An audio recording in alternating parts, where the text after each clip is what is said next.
Hello mga kasari! Hello! Magandang araw sa inyong lahat. Kararating ko lang galing namili ng school supplies. Namalingki. Ay, marami lang akong sagap ngayon. Dami kong namili ng frozen product, itlog. Dami ng mga dinaanan kong pamilihan para isang biyahe lang. Kasi para hindi ako pabalik-balik kasi sinasamantala kong may bantay ang tindahan ko. So ito na yung tindahan ko, medyo napupuno na ulit simula nung nagkasakit ako. Naaalagaan ko na ulit. Ayan. So, i-haul ko lang sa inyo yung mga napamili ko kanina. Mga school supplies kasi ang dami nang naghahanap. Naubusan na ako ng mga papel na pang grade 1. Yung mga pang intermediate, yung mga pang elementary. Namili ako at saka yung mga folder, envelope. I-haul natin. Ito nga pala yung mga pinamili ko, guys. Mga kasari, battery. Yan, oh. 20 ang bentahan ko nito. 20 ang bentahan ko nito. Yung double A at saka triple A na king liver. Ano siya? 15 ang puhunan, bali 5 ang patong ko dyan. Tapos itong itlog, bali 9 na ang isa niyan. Tapos, ito pa yung mga school supplies. Ito hindi to. For the house na to. For the house na to. Terno orange. At saka ito. Sa dalaga ko. For the house. For the house siya. Ito. For the house. Sama lang. Ayan. Blackening shampoo.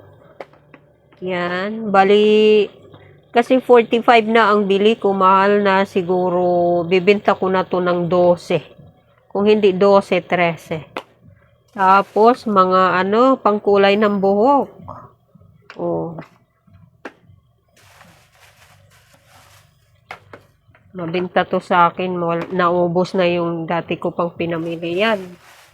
Pangkikay, pangkulay ng buhok. Bali ito, 20 pesos ang isa nito.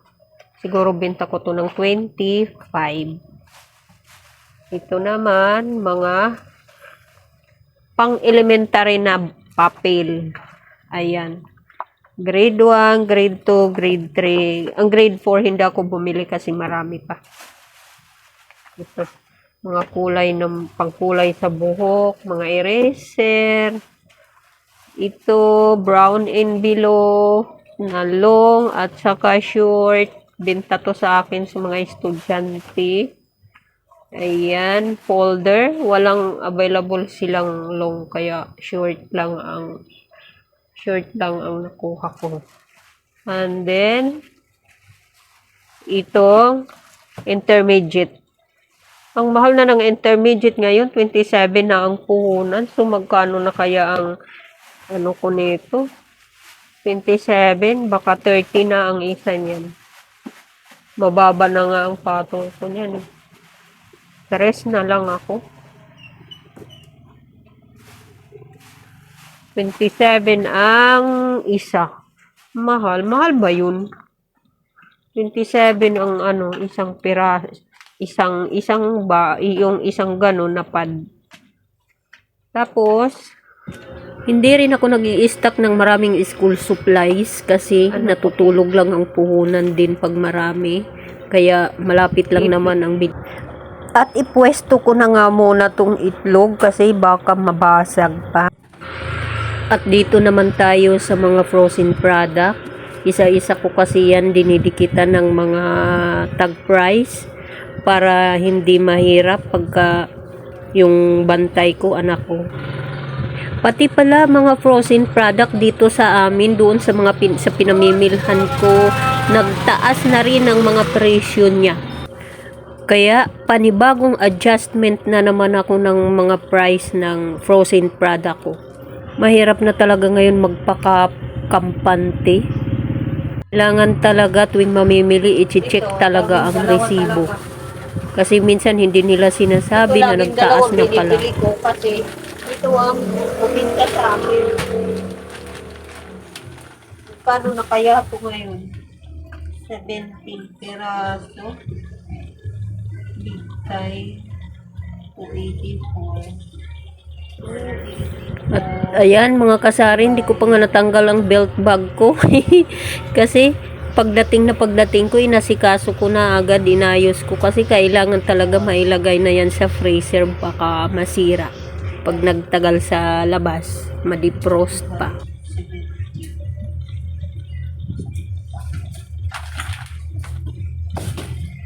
Ganda doon sa pinambibilhan ko nitong mga frozen product. Pag naka 7 kilos ka, wholesale price na. Kaya nakaka-discount ang ginagawa ko. Saka talaga ako namimili pagka wala na, minsan isa na lang ang stock ko na natitira kasi para maka-discount. May mga discount nakaka-discount kasi pag wholesale. Ginagamitan ko yan ng green sticker na pang tag price. Kasi maganda siya, hindi siya natatanggal, maganda siya, madikit. Tapos hindi na lulusaw yung sulat na pintel pin, buo pa rin kahit nababasa. Kaya yun ang ginagamit ko sa bawat frozen product ko. At dahil dumating yung customer sa yellow, tigil muna ang pricing. Asikasuhin ko muna yung yellow ko. 2 weeks pa lang to siya sa akin dito na kumukuha ng yelo. Pero maramihan talaga. Pinakamababa niyang kinukuha sa akin ay 40 pieces or 50 minsan. Pinakamataas niya 100 piraso pag marami akong yelo. Nakadepende rin sa yelo ko ang pagkuha niya. Ang ginagawa ko nga pala guys na yelo ay yung sa filter namin. Bumili talaga ako ng filter para sa pag-yelo. Sakto nag-sale doon sa handyman kaya nakabili ako ng nasa 3,000 something lang. 3,200. So, malaki din ang na-discount ko kasi ang regular price niyan yan ay 4,000 plus. Kulang 5,000.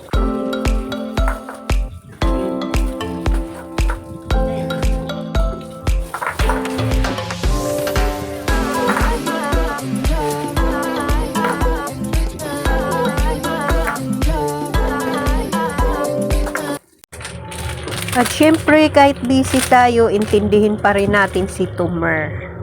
Bili ng kalahati lang na kape. Ang single ko ngayon ay binibi ako na lang yung double. Hoy, ganito na ang single ko ngayon, oh. I'm vlogging.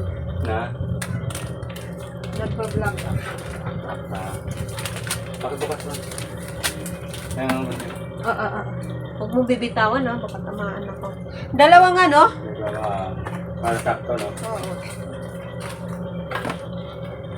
Ah. Gato, no? Pabalik. Gato, maganda yan. Oo. Lumalarga. Kahit saan, kaya. Oo, pwede mo siyang hilahin. Kahit saan may gugupitin ka. Pag wala kasing tali. Tatanggalin mo pa eh. Pag walang tali, nawawala. Hindi mo alam mo sa ay pasok. Yan, madaling guys, no? Makita mo na yung pulang tali, alam mo. Yun. Kaya nga pula. Gunting na yan. Kaya nga pula ang itinali. Oo, gunting na yan. Makikita, no? Kami yelo na lang.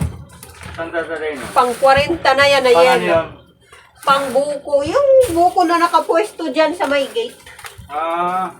Siya yun. Kaya nagpapa-reserve. Oo. Tapos Kahit yun. gabi-gabi, may gawa ka lagi, no? Gabi-gabi talaga, 3 container. Oo. Magkano benta mo nun? Ganun din. Yes, 4. 3 sa kanila. Pero dito sa, ano, yung paisa-isa, 4 na kasi malalaki.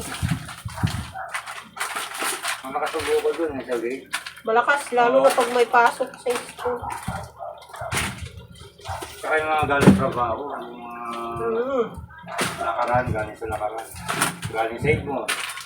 Kahit sabaw nyo, ano pure. Walang tubig. Oh, sarili kasi niya yung buko. Oo nga eh. Kaya malaki talaga kita niya doon. Yung kasama ko matanda pupunta dito, Tatay ni Bernard. Paborito niya yung buko doon, sarap. Yung sabaw talaga, hindi tubig. Oh, Sabaw akin, talaga. galing sa akin ang yelo niya. Mabilis. Balik na naman tayo sa pag-ayos ng mga frozen product ko. Nakaalis na si Buko.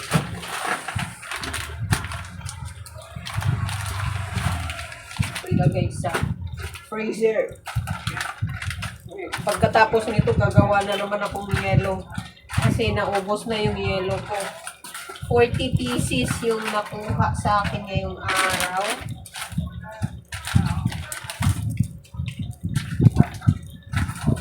I-arrange ko lang tong mga frozen product ko para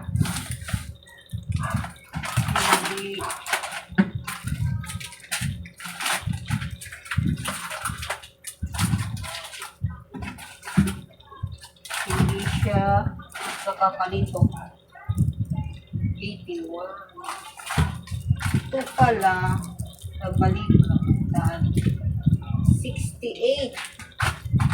Neo Marimar. 68 siya.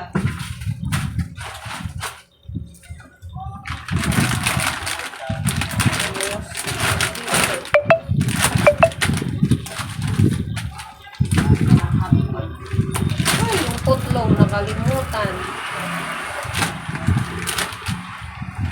Kalimutan ang putlong.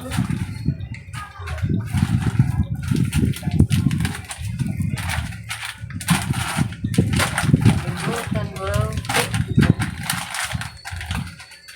Sa akin, 38 lang sa skin list ko, kaya mabinta sa akin. Skin list. Tapos, dito na itong mga bawas.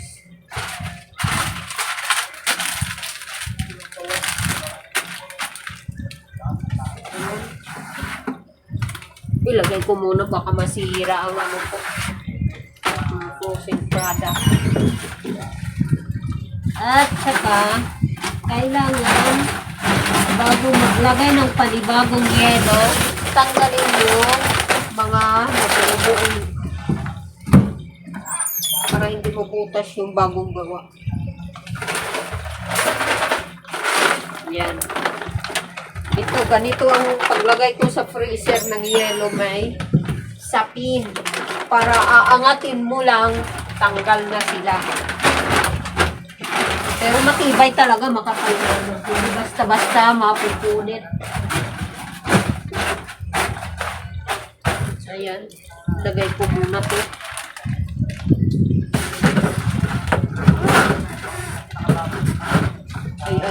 Ay. Oh. Dito pa.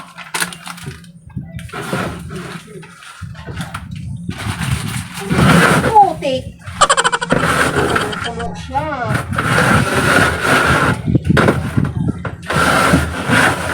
Hindi na kaya.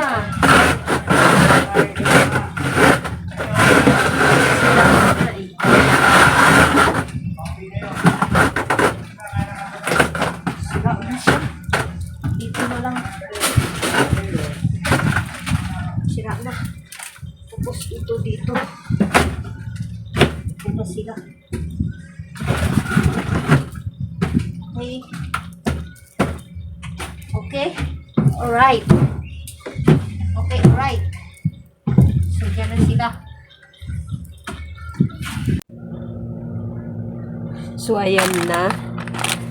Nailagay ko na sa freezer yung mga frozen product ko. Kunti lang naman to. Hindi ako nag-i-stock din ng marami kasi sayang ang space. Malapit lang naman sa akin yung mga bilihan ng frozen product. Kaya, yung sakto lang pang 1 linggo ang pinamimili ko para hindi natatambay yung pera. Kasi kung mamimili tayo ng marami tapos nai-stack lang dyan, aabot ng 2 weeks, natutulog ang puhunan. So, mas maigi yung pang 1 week lang, ubos na. Ganun ang ang style ko para mabilis lumago ang tindahan ko. Kaya ngayon medyo lumalago na talaga simula nung nagkasakit ako na nakalbo to. Ngayon okay na ulit. Ayan o. So iyon, dito ko na nilagay yung isa kasi hindi kaya, mabigat na yung laman. Dito na sila. Tapos ngayon kasi naman sila, frozen naman, hindi naman sila nakakahawa sa yelo. Dito ko na lang yung yelo. Kumakarga to dito ng yelo ko ng 50 pero hanggang 50 lang talaga yung nilalagay ko dyan. 50 to 60 pieces. Tapos, ito, may yelo din ako dito. Ayan o. Mga nakatayo talaga ang paglagay ko ng yelo. Kasi, pag nakatayo, hihilain mo na lang. Hindi mo na kailangan sungkit-sungkitin. Pag nakahiga kasi, kailangan mo yung pinaka last dito sa baba na layer. Kailangan mong sukwatin. Kasi nakadikit ng husto. Ayan. Manipis yung ice kasi nag-defrost ako last week. So, ayan. Ililipat ko to doon sa freezer. Lilipat. Kasi dito talaga ako nagpapatigas ng yelo dahil mabilis. At saka siya kasi inverter. Kaya, dito ko siya kasi kahit itudo ko yung temperature, okay lang. Inverter naman siya. So, ayan. Ililipat ko yun doon sa freezer kasi wala nang laman. Kinuha na ni Boko. Kaya, ayun. Ayan yung freezer ko ang yan. Tipid siya sa kuryente kaya kahit naka-high, okay lang. O, diba? Itong mga pinamili ko, mamaya ko na tong gabi kasi wala pa naman maghahanap nito. Mamayang gabi ko to ligpitin. Dami kong gawa talaga maghapon, araw-araw. May mga tupiin pa nga ako Pero mamayang gabi ko na yun titirahin. Ito, mamayang gabi ko na rin yan bago ako matulog. Alas 11 naman ako natutulog. So, ayan. Mga school supplies na yan, itabi ko muna kasi gagawa ko ngayon ng yelo. Ang kailangan ngayon samantalahin yung yelo para umandar na kasi bakante na yung freezer. Ayan. Dito ako kumukuha ng panggawa ko ng yelo. Naka-filter ang mga ginagawa kong yelo para malinis. Pwede sa inumin. So, yun. Dito yung ice bag ko. Magagawa ngayon ako ng yelo. Dito na lang ako gumagawa. Hindi ko na dinadala doon sa tindahan kasi magbubuhat pa ako. Hindi ka. Operada ako. Bawal ako magbuhat. Kailangan din ingatan ng sarili. So, ayan. Dito ako. Ko muna dito. Kinakarga para mabilis kasi mabagal. Tingnan mo yung daloy niya, maliit lang ang gripo kaya mabagal. So pag nilipat ko dito, yung gripo dito, container, malaki kaya bibilis. So ayan, punuin ko muna yan. Punuin ko muna. Diyan ako gumagawa ng gelo. Hello mga kasari! For the meantime, kain muna tayo. Magutom na. Yung ba naman mula umaga, nagalaw hanggang ngayong oras. Walang tigil ba? Hindi naman pang malakasan na, hindi naman malakas ng pero pagka non-stop talaga, nakakapagod din. At saka nakakagutom. Kaya kain muna tayo. O ayan 3 layer. So ayan, ang palaman namin ay ganyan lang ako magpalaman kasi ayoko rin ng marami maalat. Ayan. Mag-isa lang kasi ako dito. Ang anak ko kasi isa lang. Kaya wala talaga akong nakakatulong sa mga gawain dahil busy din siya sa school niya. Kaya ako lahat.